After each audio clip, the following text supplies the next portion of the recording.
everyone, it's IMEE Marquez and welcome back to my YouTube channel. So for today's video, we're going to make another DIY vlog again and again and again and again. So, ito yung ating i-DIY ngayon. And gagawin natin siyang charan! Gantan! Ang ganda ng tela niya kasi guys. So as you can see, diba? Fashion bird. Sira-sira na kasi yung kanyang zipper. And wala nang nagamit nito. Pangit pati ng pagkakatay. So, without further ado, let's do the cutting. So for the first part is pattern drafting and cutting. So step 1 is flatten the fabric and then measuring your desired length of your top, which is mine is 12 inches, which is that is the maximum length of my short. And then from there, from the mark there, we're going to measure 5 inches and connect it together. And then downwards, we're going to measure 6 inches. And horizontally is 9 inches. This is 1/4 of your bust measurement. And connect all the mark lines and form a curved line for the armhole. So for the next step is measuring your waistline, 1/4 of your waistline plus seam allowances, and then cut it.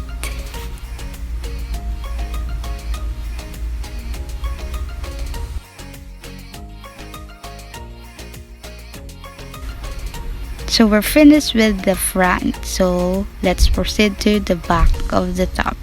From the back, I measure the underarm down knots of the front plus seam allowance, which is 8.5, and then horizontally I measure 9 inches, and the bottom 8 inches in the waistline. Parehas dun sa front kanina, 8, and then we're going to cut it.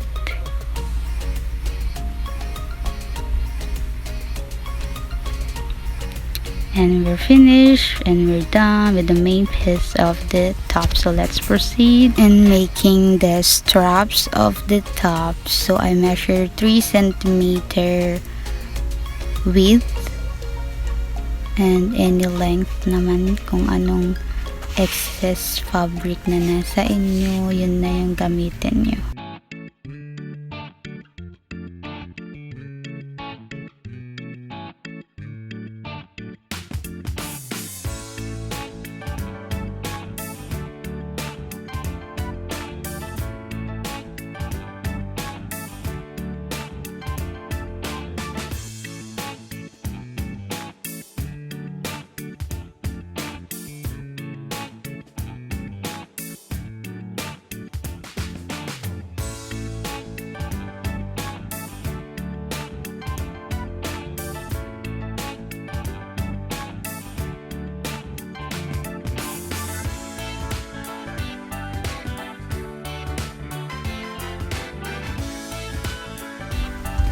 So, gamit na talaga yung short at parang wala nang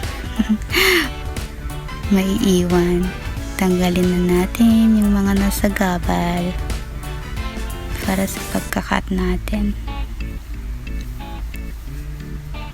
So, medyo mahaba yung nagawa kong straps. But then, I just wrap all around me. You're going to see that in the final transformation. So just keep on watching, guys.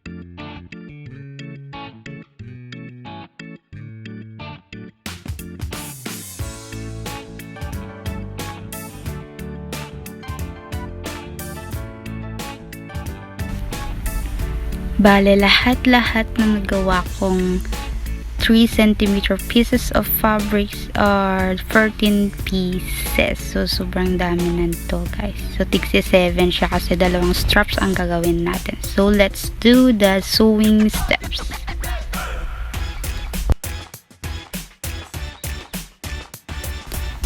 So, first in sewing, we're going to connect all the 3 centimeter pieces or the rectangular pieces into 2 straps.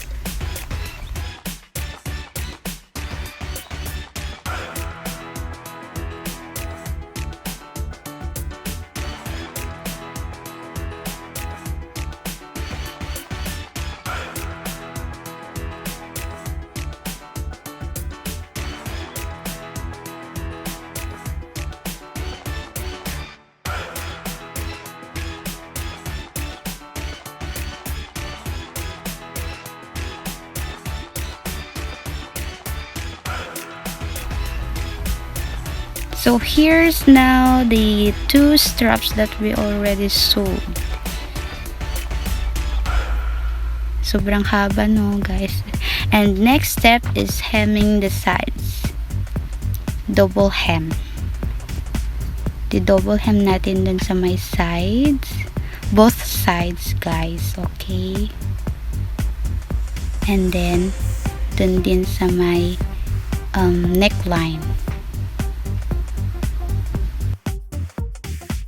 And hemming also the armholes, we're going to use the long strap and sew it into the armhole.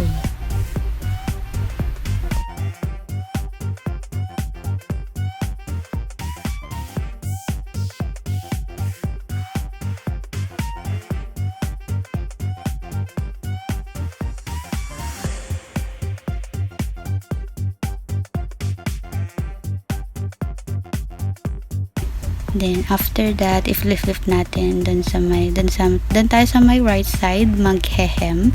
I-double hem natin yung sa fabric na tinahin natin. Like that, double hem. Okay, like that. Sapa, double hem. Ganyan, isa, dalawa. And going to sew it now.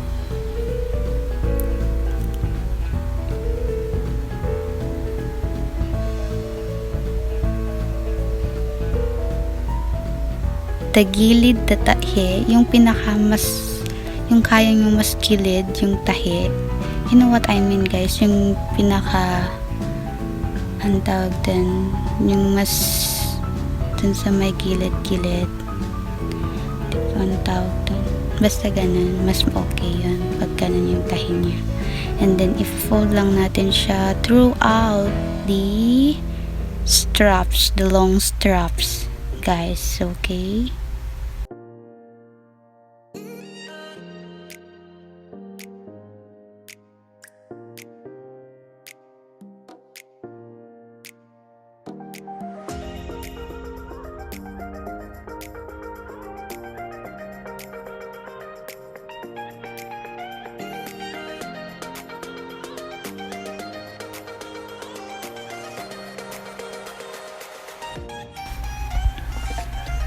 So, we're finished with the straps.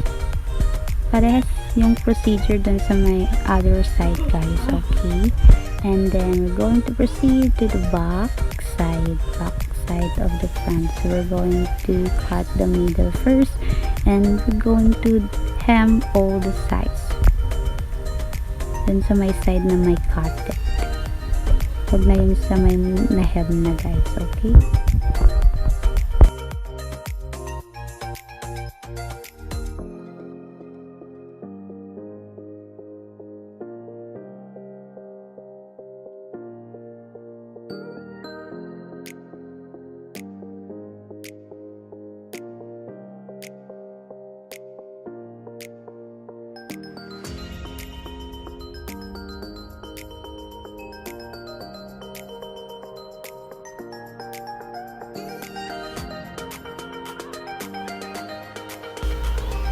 And after all the hemming, guys, we're going to proceed to connecting all the sides together. Yan, tahi-tahi sa may sides, also the other one.